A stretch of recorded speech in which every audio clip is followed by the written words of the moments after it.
Friends, in today's video, you'll hear the powerful and heartbreaking story of a wealthy businessman from Dubai and a young black woman who worked in his home.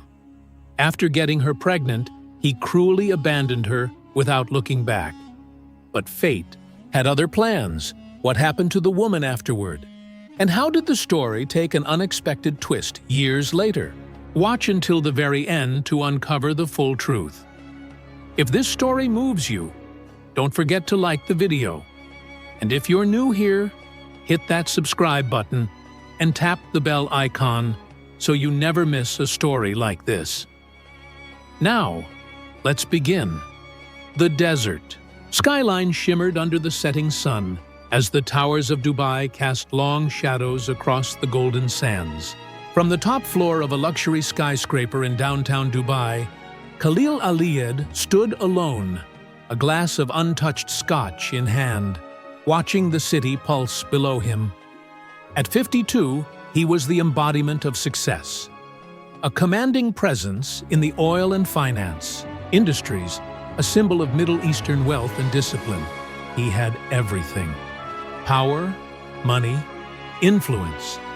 And yet tonight, something gnawed at the core of his being. Something from a time he had tried very hard to forget.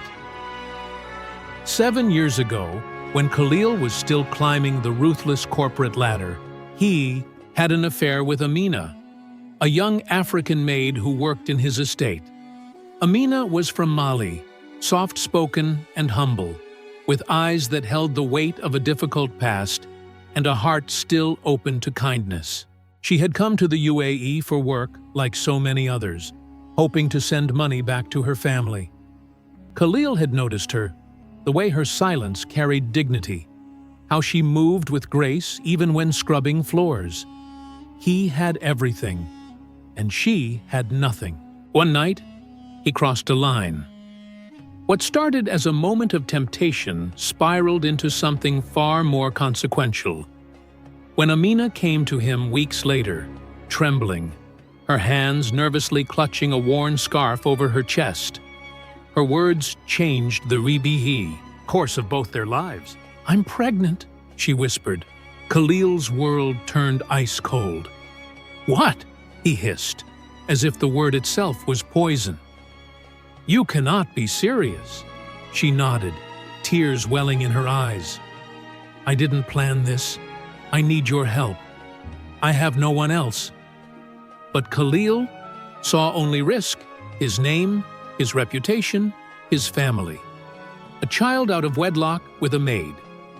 In Dubai, in his world, it would have been the end of everything he had worked for. His response was swift and merciless.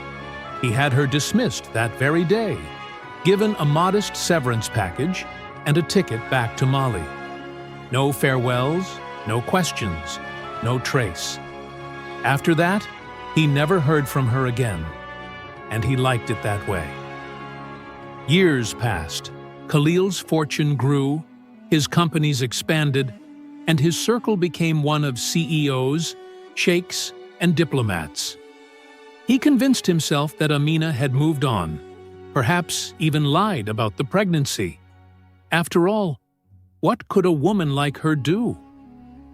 Silencing his conscience, he buried the past beneath layers of ambition, until the day it all returned.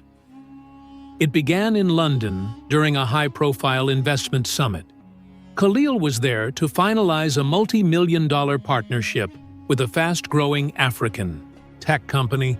As he stepped into the sleek, glass-walled conference room in a Canary Wharf tower, he prepared for the usual: numbers, contracts, signatures. What he didn't prepare for was the man who walked in behind the CEO. "Good afternoon, Mr. Alayed. My name is Adam Cater. I'll be assisting on behalf of our executive team." The name struck him like a thunderclap. Cater, Amina's surname. Khalil looked up sharply. The young man standing before him was in his early 20s, tall, dark-skinned, sharply dressed in a tailored navy blue suit. But it was the face, those angular cheekbones, that piercing gaze. the way his eyes narrowed when he was focused. The room blurred around Khalil. He had seen that face before. In the mirror. He couldn't move. He couldn't speak. The conversation buzzed around him, marketing numbers, revenue projections, geopolitical outlooks, but his mind was spiraling. That name, that face, could it be? No, it couldn't. It was impossible. Amina was gone. She had disappeared. And even if she had kept the child, what were the odds? Still, Khalil found himself staring, watching, listening. Adam was poised and confident, every word carefully measured. His voice carried depth, and his handshake was firm. He spoke with intelligence and conviction. There was something deeply familiar about the way he moved. The subtle assertiveness, the way he met every gaze without hesitation. When the meeting ended, the attendees stood and began to file out. Khalil's body acted on instinct. Adam, he called, his voice steadier than he felt. "May I have a word?" Adam turned, his expression neutral and professional. "Yes, Mr. Alayed?" Khalil's throat tightened. "Your surname?" "Keita. Are you from Mali?" Adam gave a slight nod. "Yes, my mother was Malian. And your father?" There was a pause, a flicker of something that passed across Adam's face. Anger, pain. He stood a little taller. "I never met him." Khalil's breath caught. His knees felt weak, the weight of that sentence hitting him like a sledgehammer. "I never met him." Before he could say more, another executive approached, clapping Adam on the back and pulling him into a new conversation. Adam turned away, unaware of the emotional storm he had just unleashed. That night, back in his suite at the Shard, Khalil sat in silence, his whiskey untouched. The past had come knocking, quiet, patient, but undeniable. His mind echoed with Amina's voice, her tearful pleading, her desperation, and his own cruelty. He had erased her like a smudge on a contract. But she hadn't vanished. She had left behind a legacy, a child, a son who now stood tall, strong, smart, accomplished, and fatherless. Khalil rose from his chair and walked to the window, the London skyline glittering before him. He pulled out his phone and dialed a private number. "I need you to find someone," he said to the investigator on the other end. "Her name is Amina Keita. Last seen in Dubai, 7 years ago." There was a pause. "Understood, sir." Khalil ended the call and stood silently, staring into the night. For the first time in years, he felt something he hadn't known in ages: fear. The heat of the Dubai afternoon had begun to fade, casting golden reflections over the skyline outside Khalil Alayed's private suite. Inside, the air was thick with silence. Khalil sat alone on a leather couch, his fingers steepled beneath his chin, his thoughts in turmoil. Across from him, a worn letter from Amina lay open on the glass table. A final voice from the woman he had cast out, the woman who had given birth to his son. The truth was undeniable now. Adam was his son. The DNA test confirmed it, and Amina's letters sealed it with an emotion no science could replicate. Khalil had spent decades crafting a public image. Ruthless, brilliant, untouchable. But the facade had cracked, and through it emerged a man filled, not with control, but with regret. That night, Khalil didn't return to his penthouse. Instead, he drove aimlessly through the glowing veins of the city. The Rolls-Royce glided past glittering towers and extravagant shopping centers, but none of it reached him. At a red light, he spotted a billboard advertising a luxury resort he owned, his name written in bold at the bottom. It all felt meaningless now. For all his empire, there was one thing he had never built: a relationship with the only blood heir he had. The next morning, Khalil found himself back at the Masari Hotel, waiting. He didn't know if Adam would come. He had sent a message, short and vulnerable, unlike anything Khalil had ever written. "I owe you more than words. If you're willing, I want to speak, not as a businessman, but as your father." To his surprise, Adam arrived. The young man entered the lounge quietly, dressed in a sharp gray suit. He carried himself like someone who had nothing to prove, yet his eyes were stormy and guarded as he took the seat across from Khalil. "I read them all," Adam said flatly. Khalil nodded. "I figured you had." "Do you know what hurt the most?" Adam continued, his voice steady but weighted. "Not the rejection, not even the fact that you sent my mother away. It's that you never once tried to find me. Not once." Khalil leaned forward, shame cutting through him like shards of glass. "I convinced myself you didn't exist. It was cowardice," he admitted. "I thought if I ignored the truth, it would disappear." Adam shook his head slowly. "And yet, here we are." There was silence, but it wasn't hostile. It was the kind of silence that trembled on the edge of something new. Grief, maybe. Or understanding. "I want to know about her," Khalil said suddenly. "About your mother. What was she like? After I left?" Adam's expression shifted, just slightly. He didn't soften, but the sharpness in his eyes dulled. "She never had much," he said. "We lived in Mali, in a small house outside Bamako. She worked cleaning rooms at a hotel and took night shifts at a laundromat. She was sick for a long time, but she never stopped fighting, never stopped smiling around me." Khalil felt something tighten in his chest. Adam continued, "She spoke 6 languages? Did you know that? She loved history. She would make me read to her from old books, even when her body was too tired to sit up." "I didn't know," Khalil whispered. "Of course you didn't," Adam snapped, then paused, exhaling. "But I want you to know it now, because she was extraordinary, and you threw her away like she was nothing." Khalil bowed his head. "I didn't deserve her. I don't deserve you either." Adam looked at him, long and hard. "Then why are you here?" Khalil hesitated. "Because I don't want to make the same mistake twice. I can't erase the past, Adam.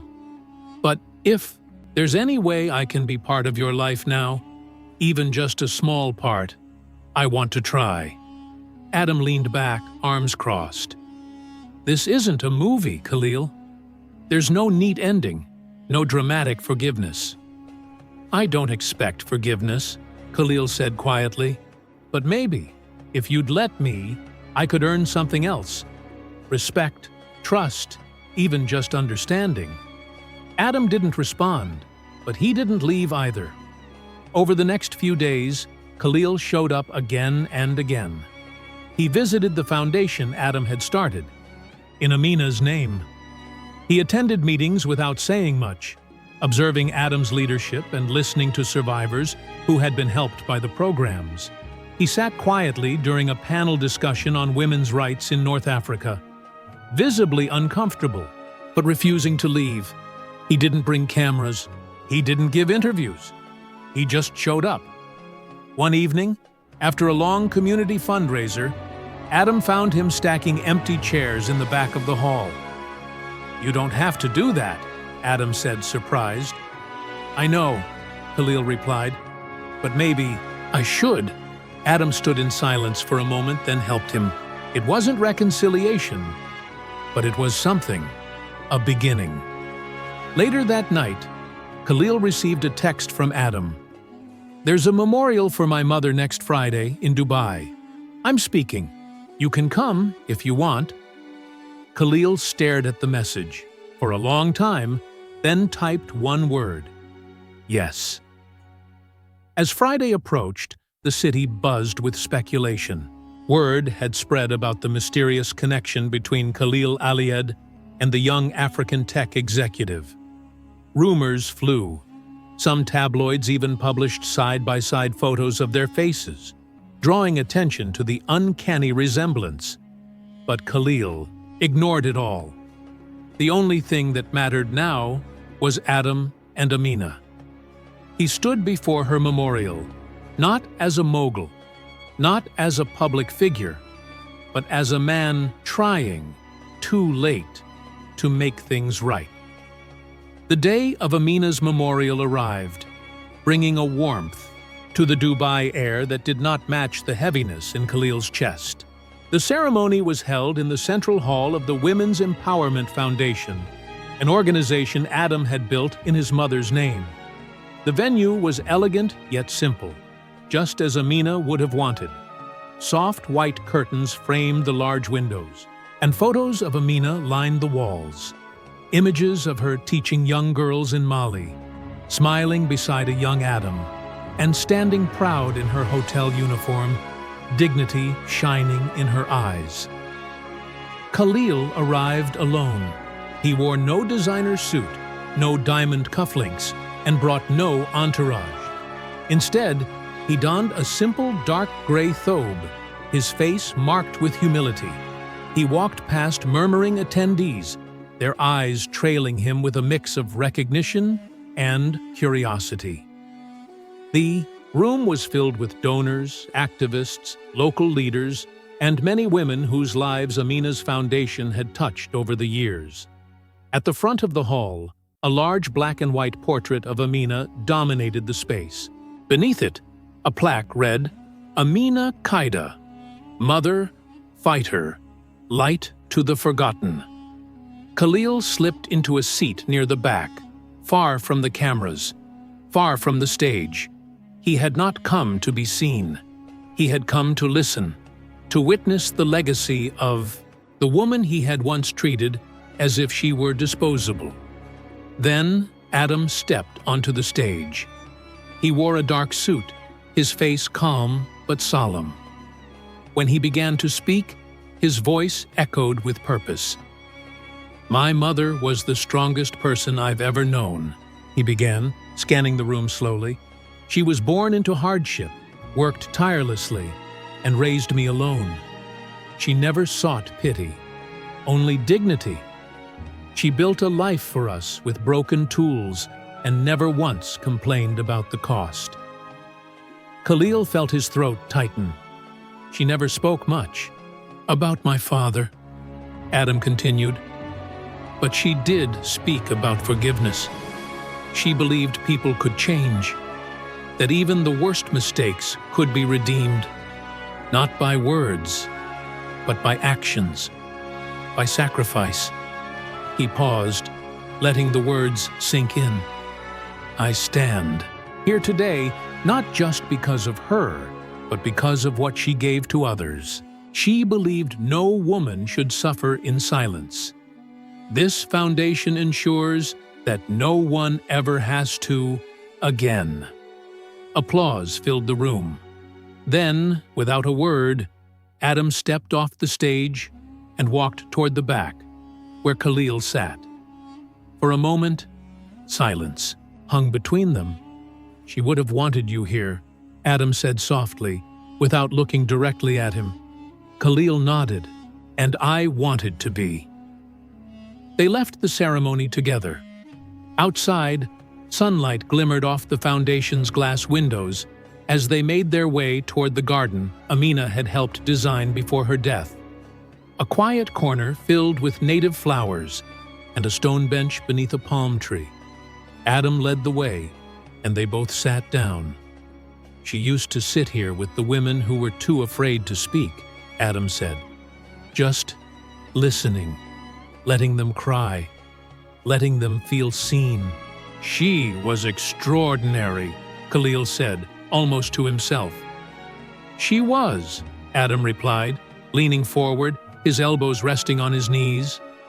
I hated you for a long time, he continued, his voice steady but heavy. Not just for what you did to her, but for not even trying to know me. I wondered if I wasn't worth your time, or if I reminded you too much of what you had done. Khalil stayed quiet, letting Adam's words sink in. But, Adam said after a pause, these last few weeks, I've seen a different man than the one my mother described. I've seen someone who's trying. Khalil turned to him slowly.